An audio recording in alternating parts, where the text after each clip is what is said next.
So let me take a brief moment to give you some background on the dynamics of my unit so that you can better understand the concerns that I have and how infection control plays into everything. So currently I work on a chronic hemodialysis unit. We have 19 chairs. One of our chairs is located in the isolation unit, and that patient that goes in that chair has hepatitis. So we have a couple of patients that have hepatitis. The seating arrangement, chairs 1 through 3 on both sides. There's a 1 through 3 on this side and a 1 through 3 on this side, and then the isolation unit is located in the center. Those patients that go on those chairs 1 through 3, they have to have antibodies to hepatitis. All the other patients are more susceptible. They don't make antibodies. Their immunizations aren't up to par, so they go on the remaining chairs on the unit. The policies and procedures in place now, currently, they deal with how we handle each machine, how we stick our patients, CVC care, hand hygiene, access care. As we all know, throughout healthcare, hand hygiene is a major thing. Hand sanitizer is located throughout the unit. As far as the machines go, when you're dealing with one patient, you have to wear gloves when you touch the machine. And say, for instance, a patient is on chair 2 and then the machine on chair 1 starts to act up. You can't go from chair 2 to chair 1 with the same gloves. You have to take those gloves off, perform your hand hygiene, don a new set of gloves. Whenever you're doing CVC care, both you and the patient have to wear a mask. The nurse is already gowned and gloved. You have a face shield that you wear. You perform your dressing change, and then you can take off your PPE, do your hand hygiene, go to the next patient. There is a certain way that the chemicals that we use to clean the machines are prepared. There's certain solutions and ratios that we use for each chemical that we use, and most of the time it's bleach and water, basically a 1 to 100 solution, a 1 to 10 solution if you're cleaning up blood spills on the units. Just all those aspects that go into infection control.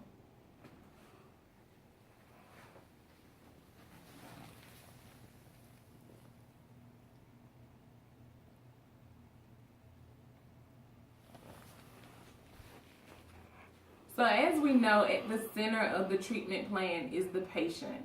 And my main concern for wanting to improve infection control on my unit is to ensure a better quality of life for my patients. Even though they're experiencing end-stage renal disease, they can still have a great quality of life outside of the unit. And on top of that, with infection control, as I stated before, especially with my patients that have CVC access, they're at a greater risk for acquiring different infections, staph, being septic, hepatitis if their immunizations aren't up to par.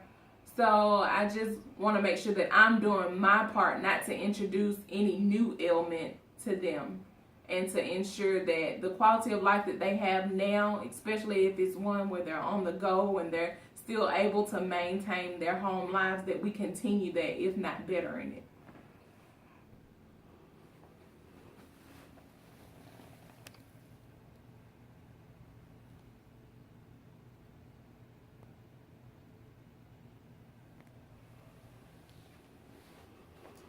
So number 1 on the top of the list as far as staff practices from day to day is maintaining aseptic and clean technique when warranted when you're dealing with the patients, and making sure that you are doing your hand hygiene, making sure that you're hitting that hand sanitizer in between patients when your hands are visibly soiled, or even after a couple of times of using the sanitizer, that you go and use soap and water.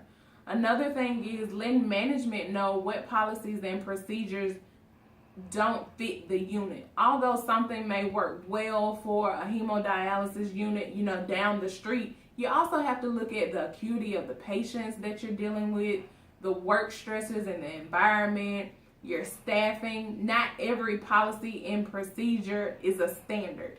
It may work well on one unit and not work so well on another unit. So it's important to bring those aspects of the workday to the attention of your management so that you can collaborate with management to make the necessary changes to customize policy and procedure so that they fit your unit.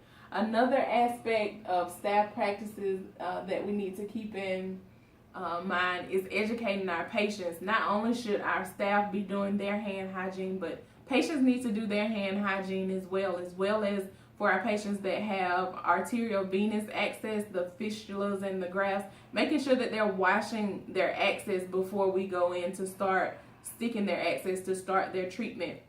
Even with them washing their access before we start to stick, we go back behind and make sure that we swab down the area. Even with our CVCs, when we're doing our dressing changes, we're doing a thorough clean of that with the ChloraPrep. And that's really important because we know that just a patient may have been at home and one of their family members may have had diarrhea and maybe they didn't wash their hands that good and they touch a surface. Then the patient touches a surface and then they come on the unit and they didn't wash their hands and they didn't wash their access and they touch the remote and then the next patient touches that remote and then that patient touches their eye or their nose. That's how this whole chain of infection gets started. So we have to reiterate to our patients as well, make sure that you're washing your hands, make sure that you're covering your mouth when you have a cough, make sure that you're washing your access before we start to get you initiated for treatment.